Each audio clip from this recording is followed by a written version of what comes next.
पुणे में आयोजित लोकमान्य तिलक राष्ट्रीय पुरस्कार समारोह में केंद्रीय गृह मंत्री अमित शाह ने राष्ट्रीय सुरक्षा सलाहकार अजीत डोवाल को प्रतिष्ठित लोकमान्य तिलक राष्ट्रीय पुरस्कार से सम्मानित किया। यह सम्मान राष्ट्रीय सुरक्षा के क्षेत्र में उनके लंबे और अहम योगदान के लिए दिया गया। इस अवसर पर महाराष्ट्र के कई वरिष्ठ नेता और बड़ी संख्या में गणमान्य लोग मौजूद रहे। इस मौके पर अमित शाह ने कहा कि लोकमान्य बाल गंगाधर तिलक की 106वीं पुण्यतिथि है और इस अवसर पर पूरा देश उन्हें श्रद्धापूर्वक याद कर रहा है। शाह ने कहा कि अगर लोकमान्य तिलक के व्यक्तित्व और कृतित्व पर कोई पुस्तक लिखी जाए तो उसका पूरा एक अध्याय केवल उनके योगदान को समर्पित होगा। उन्होंने कहा कि तिलक ने भारत में स्वतंत्रता संग्राम को नई दिशा दी और देश में राष्ट्रवाद की नई चेतना उगाई। अमित शाह ने समाज सुधारक और साहित्यकार अन्नाभाऊ साठे को भी श्रद्धांजलि देते हुए कहा कि उनका साहित्य और समाज के प्रति योगदान हमेशा याद रखा जाएगा। गृह मंत्री ने अजीत डोवाल की प्रशंसा करते हुए कहा कि वे देश के सबसे लंबे समय तक सेवा देने वाले राष्ट्रीय सुरक्षा सलाहकार रहे हैं। उन्होंने कहा कि प्रधानमंत्री नरेंद्र मोदी के नेतृत्व में राष्ट्रीय सुरक्षा को मजबूत बनाने में अजीत डोवाल का अनुभव और राजनीतिक सोच बेहद महत्वपूर्ण रही है। मोदी सरकार की कई बड़ी उपलब्धियों के पीछे भी उनका अहम योगदान है।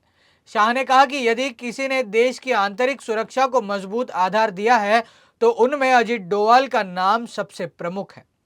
अमित शाह ने आगे ये भी कहा कि लोकमान्य तिलक राष्ट्रीय पुरस्कार केवल सम्मान नहीं बल्कि देश के लिए काम करने वाले और राष्ट्रहित को सर्वोपरि रखने वाले लोगों के लिए प्रेरणा का प्रतीक है।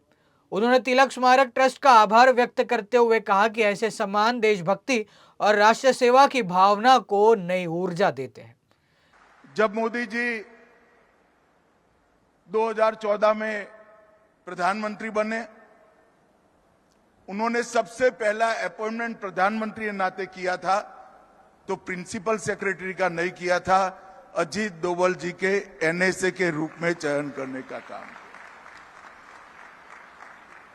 और मोदी जी के कालखंड का जब भी इतिहास लिखा जाएगा, आंतरिक सुरक्षा और बाहरी सुरक्षा की कोई मीमांसा करेगा तो स्पष्ट रूप से अजीत डोभाल जी के लिए उसको एक स्वर्णिम पृष्ठ रिजर्व रखना ही रखना पड़ेगा, इसमें किसी को संशय नहीं। मोदी जी गुजरात में थे तब से चर्चा करते थे किस देश की विदेश नीति में रीढ़ की हड्डी का अभाव दिखाई पड़ता है। जब वो प्रधानमंत्री बने, मैंने पहले पार्टी के अध्यक्ष के रूप में और इनके कैबिनेट के साथी के रूप में बारीकी से देखा है।